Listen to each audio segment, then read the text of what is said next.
হ্যাঁ এটা নাও, দিদুনকে দাও। ঠিক আছে ঠিক আছে। বুড়ি যাচ্ছে, আমাদের সান্টা বুড়ি যাচ্ছে এখন সবাইকে লজেন্স দেওয়ার জন্য। রাস্তাঘাটে কোনো লোকজন নেই এখন। আমি একটা ফটো তুলে নিই, ঠিক আছে মামা? আমার ছোট্ট সানটাকে নিয়ে চলে গেছিলাম কয়েকটা ফটো তোলার জন্য রাস্তাতে। ফার্স্টে ভাবছিলাম ওকে নিয়ে ছাদে যাব, কিন্তু তারপর আর ওকে নিয়ে ছাদে যাইনি, যার জন্য রাস্তার মধ্যে কয়েকটা ওর সাথে ফটো তুলে নিয়েছিলাম। আর আজকের ফটোগ্রাফার কিন্তু ছিল আমার বৌদি, মানে মিঠির মামি। তোমরা তো নিশ্চয়ই আগের দিনের ব্লগটা মিঠির দেখেই নিয়েছো, মানে মিঠিকে কি সুন্দর করে আমি সানটা সাজিয়ে ফটোশ্যুট করেছিলাম। তোমরা যারা যারা এখনো পর্যন্ত ব্লগটা দেখোনি এক্ষুনি দেখে নাও, আশা করছি ভালো লাগবে। এই সান্টা বুড়ি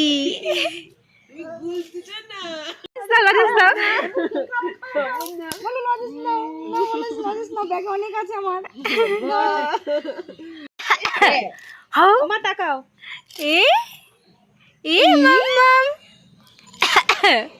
নাকটা কেমন করছে?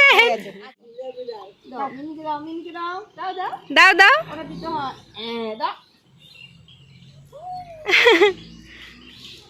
আর সবাইকে দিয়ে দাও। ওই বম্মাকে একটা দিয়ে দাও, বম্মাকে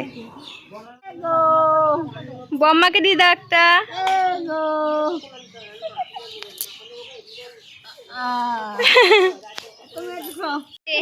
ঝোলা কোথায়? ঝোলা, ঝোলার থেকে লজেন্স বার হচ্ছে। নাও মাম, নাও মাম, নাও এটা নাও। হ্যাঁ এটা নাও, দিদুনকে দাও। দিদুনকে, দিদি নিজে নিজে খেতে নেই আগে, নিজে খেতে নেই আগে।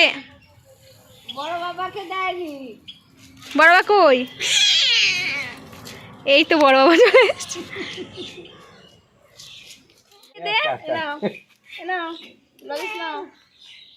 ও মানে খচমচ, ও তো আর লজেন্স বোঝে না, খচমচ করে, খচমচ করে না। কি হাসি! ঠিক আছে ঠিক আছে। ঘোড়া ঘোড়া এটা গায়ে লাগি না।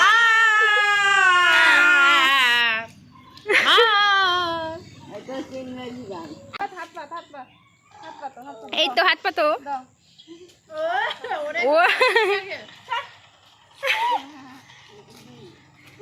তোমাদের ছোট্ট সানটাকে কেমন লাগলো তা তোমরা অবশ্যই কমেন্ট সেকশানে কমেন্ট করে জানিও। যদি তোমাদের ছোট্ট সানটাকে ভালো লেগে থাকে আর ভিডিওটা ভালো লাগে তাহলে কিন্তু অবশ্যই চ্যানেলটা তোমরা সাবস্ক্রাইব করে পাশে থেকো। তো চলো টাটা।